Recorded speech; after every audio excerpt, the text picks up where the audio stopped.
Hey guys, so today we're going to talk about Sagittarius energy. And actually, this has been one that I've been really excited to talk about because wherever you have Sagittarius in your chart, pretty much, um, optimism creates abundance. That's what I like repeat to myself as I am working towards building my own life.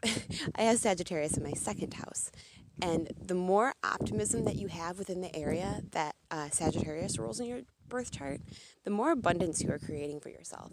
Ruled by the planet Jupiter, Sagittarius is the ninth sign of the zodiac, and they rule the ninth house. And the ninth house rules foreign travel, higher knowledge, so higher knowledge in any sense, any sort of knowledge that you are educating yourself on, as opposed to not being forced to learn, but it's not the kind of knowledge that you're going to find in a classroom in high school. Higher knowledge is philosophy, it's psychology, it's knowledge that aids you in becoming a better person. And all Sagittariuses that I know pretty much thrive off of these three things. Oh, and religion. I forgot to say that. Religion is a very big one for Sagittariuses. And people who have Sagittarius in like their seventh or have Sagittarius Junos, they actually hope to be with somebody that also has the same religious outlook as they do. Sagittarius, being ruled by Jupiter, Jupiter is the planet of luck. Sagittarius is willing to take risks and willing to gamble. I've joked around with a couple people that's charts that I've read and said, like, Sagittarius is like the song The Gambler. Sagittarius energy is just very, very, very positive. And that is what helps people with Sagittarius suns, Sagittarius moons, Sagittarius risings become the best that they can be. Definitely. It's their optimism. It's their slightly detached optimism, because they are a very, very, they're a fire sign. So they are very, very fiery. This gives them kind of an outlook that is larger than life, definitely. And that's a big one for Sagittarius. With them having Jupiter as their ruler, I mean, they have the ability to be larger than life. They have the ability to do the things that they set their sights to, mainly based on their knowledge. And I forgot to say, Sagittarius's phrase is, I understand. So these aren't necessarily the people that are going to come to you and give you a big warm hug and like understand in that kind of way. But if you like bring them like a philosophical approach, a Sagittarius can definitely wrap their head around that one. Sagittariuses are just a lot of fun. Male and female Sagittariuses are known to be very, very free-spirited and independent. They have a really hard time settling down. So if you have like your, say, your Venus sign in Sagittarius, or a Sagittarius in the second or seventh, like I said, you're going to take even longer than most Sagittarius suns. But the thing is, and this is what I've read multiple times, and it's very true, I can see it in Sagittariuses that I know, over time and as they get older, they are given the ability to settle down. It's just more so with an ethical backing.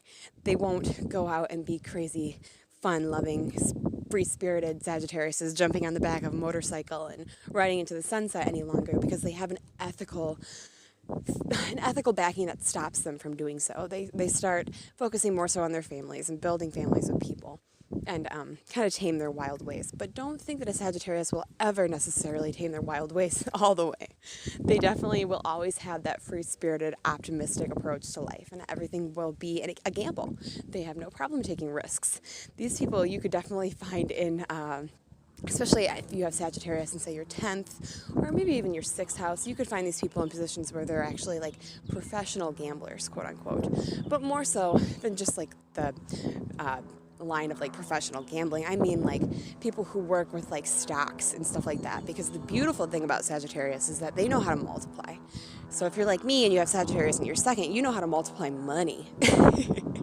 And it's all based on knowledge. It's all based on knowledge that you have obtained.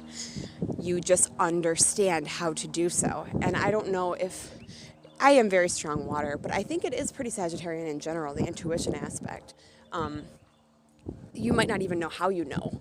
You might just know. You take these steps and this is what's going to happen.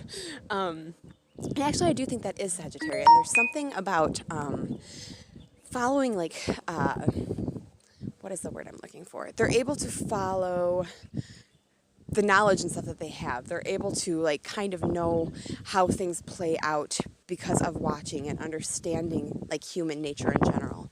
So it's not necessarily intuitive for them. It's just more so that they've seen it all before. That's a good way to put it. And Sagittarius will definitely see because they roll the eyes. So these people are definitely watching, but they're not watching like a Scorpio who's very mysterious and calculating. They're watching in a very optimistic way.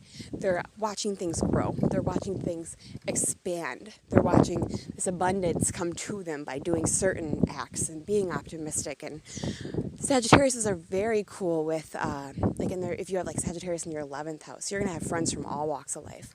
And you might gravitate towards people who have different cultures than you. Because Sagittarius does rule like foreign travel, they are very focused on foreign things.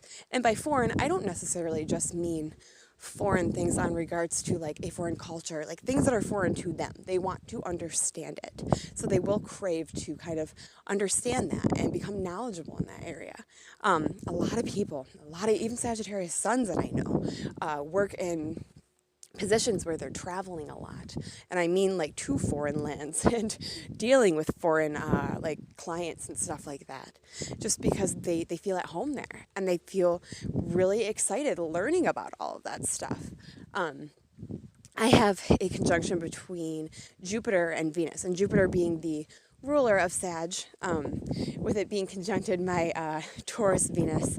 I've always been very attracted to people who can teach me something different, who are different, who have a different background, or even like from a different culture.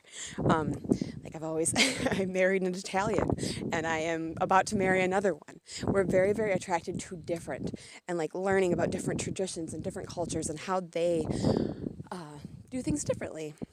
So yeah, anywhere that you have Sag in your chart, you will be very, very, very big on understanding, and it will assist you in creating abundance. You can correlate Sagittarius to wherever you have Jupiter, so you'll be able to see how that happens.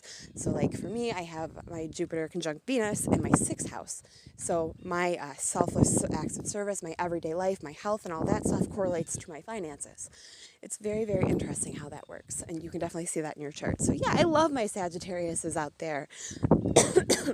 You guys are great. My fiance is a Sagittarius rising, and I love the optimism. I love that he can just like walk out and like people just come to him with like just by him being optimistic and like trying to learn and understand about them. And I understand that completely as well with Sagittarius my 2nd. It's a great placement. Wherever you have Sag, you just need to continue to tell yourself the mantra, optimism creates abundance. Definitely, and you will see if you are optimistic wherever you have Sag, abundance will come to you, and it won't be like a abundance kind of thing like you have to create it yourself. It just will. It's kind of magical the way that Jupiter works. So yeah, that's Sagittarius energy. Hope you guys enjoyed it.